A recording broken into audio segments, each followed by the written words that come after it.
Proslava 130. godišnjice škole, spoj tradicije i kreativnosti.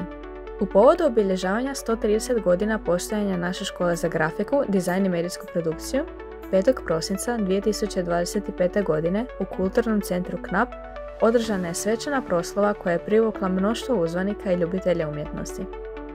Večernji program, koji je započeo u 18 sati, ponudio je bogat glazbeno-scenski spektakl u kojem su glavnu ulogu preuzeli naši talentirani učenici. Nazočne su pozdravili ugledni gosti, među kojima su bili predstavnici Ministarstva znanosti i obrazovanja, Agencije za strukovno obrazovanje, Grafičkog fakulteta u Zagrebu te Gradskog ureda za obrazovanje, sport i mlade. Govor je održao i državni tajnik Nikola Mrvac. U svojim govorima istaknuli su važnost škole kao temelja obrazovanja i razvoja kreativnosti, te čestitali učenicima i nastavnicima na dosadašnjem uspjehu.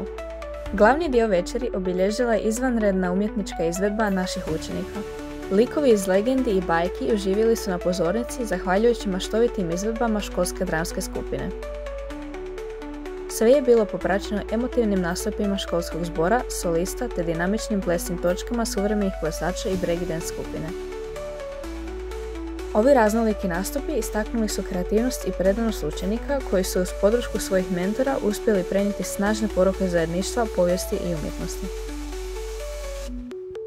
Sada ćemo čuti dojmove publike koja je podijelila svoje mišljenje o večerašnjoj predstavi. Dojmovi su fantastični, evo zaista još jednom želim zahvaliti svim učenicima i nastavnicima koji su sudjelovali u ovoj priči. Mogu samo reći jedan veliki ponos s moje strane, jako sam sretan i jako ponosan.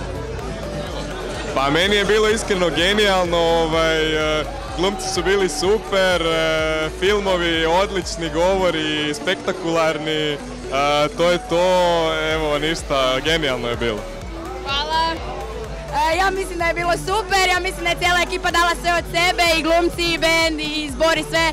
I mislim da možemo biti jako zadovoljni, da smo se super zabavili na kraju, ako ništa.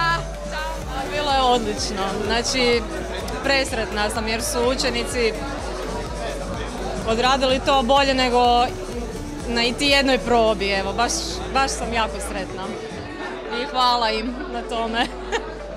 Mi smo jako sretne i ponosne na zbor, na dramsku, na naše profesorice i na nas same, jer eto, mi mislimo da smo bile odlične. Sve je ispalo nego na bilo kojoj probi. Odlični. I predobro je bilo. Za ponoviti. Da. Vidimo se. Nakon završetka programa, okupljeni su imali priliku razgledati izložbu u predvorju KNAP-a, gdje su predstavljeni radovi učenika odjela grafičkog dizajna, odjela medija te web dizajna. Zahvaljujemo se Kulturnom centru KNAP na dugogodišnjoj suradnji koja omogućuje da ovakvi događaji dobiju prostor za realizaciju. Ova značajna obljetnica još je jedan podsjetnik na bogatu povijest naše škole i motivacija za sve buduće generacije učenika. S nestrpljenjem iščekujemo iduću obljetnicu i nove kreativne projekte.